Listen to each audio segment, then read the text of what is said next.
Hello, my name is Jason Kwan, and I'm the manager of the Sherwin-Williams in Patterson, California.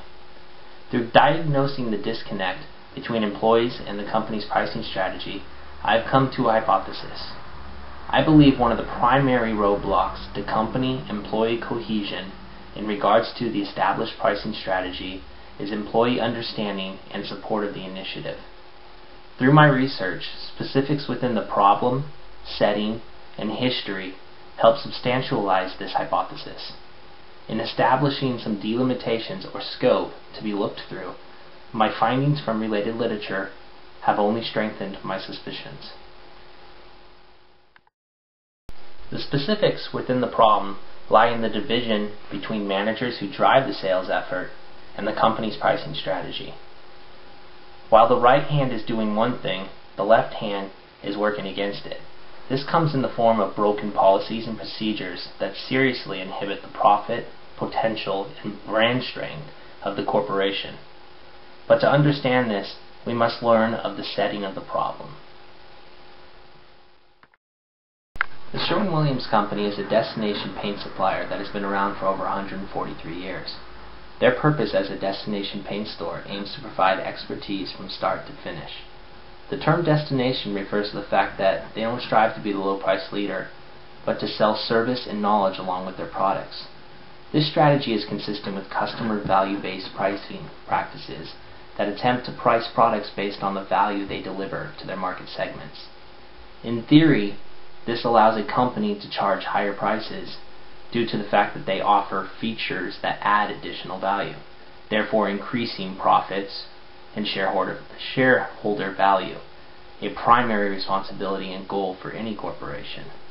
The question remains, has the company, despite its successful track record, performed to its full potential? A history of pragmatic symptoms suggests it may not be reaching that bar. The design of the company is supposed to be mechanistic in function, meaning customers may come across the same familiar products and caliber of service store in and store out. But because of the nature of our business, being that we deal with varying segments of a diverse markets such as DIYers, that's do-it-yourselfers, residential repaint contractors, commercial contractors, chemical coating contractors, and an array of more individually specialized contractors, in order to stay competitive, we must cater to a vision for increased sales through discounting based on customer volume potentials. In order to do this, we have two support mechanisms: contractor accounts and the PRC system. Contractor accounts are assigned level A through E, with level A granting the least amount of discount and level E giving the greatest amount of discount. Level A is assigned when a contractor has a purchasing potential of $0 to $500, and level E is assigned when contractors have a purchasing potential of over $100,000 in a year. All the middle ones account for varying degrees of purchasing potential. The PRC system, or price record card, kind of backs this system up by allowing managers to go in and lower a price below that customer's scheduled price within their contractor account.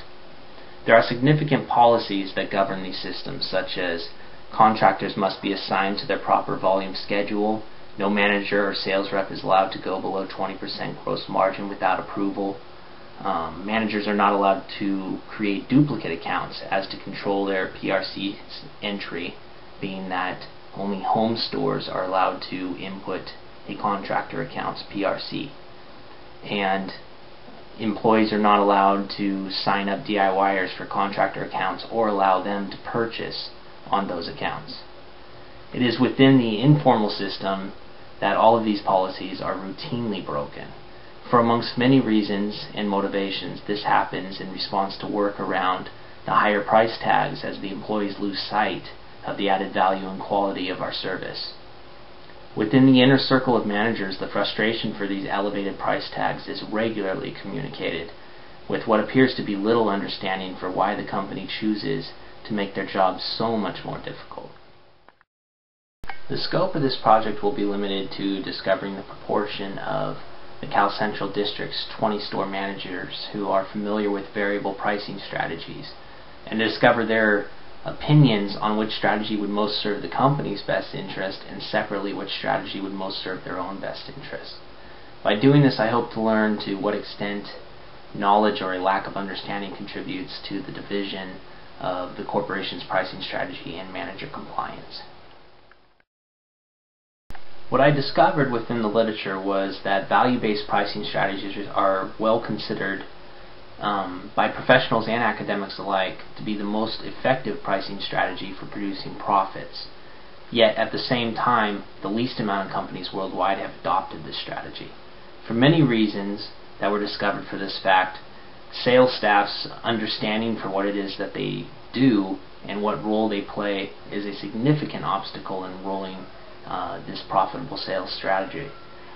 Further, employee understanding and ownership was widely found to be one of the most important factors for successfully engaging any business strategy.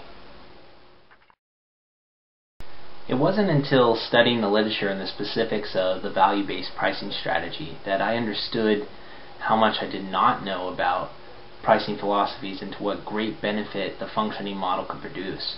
Having found myself in the malcontent that other managers experience for the company's price challenges, I have a greater acceptance now and willingness to support our company's efforts to reach new and greater plateaus. Merely just the first step, but I feel education will be the key to uniting a sales staff and a corporate strategy.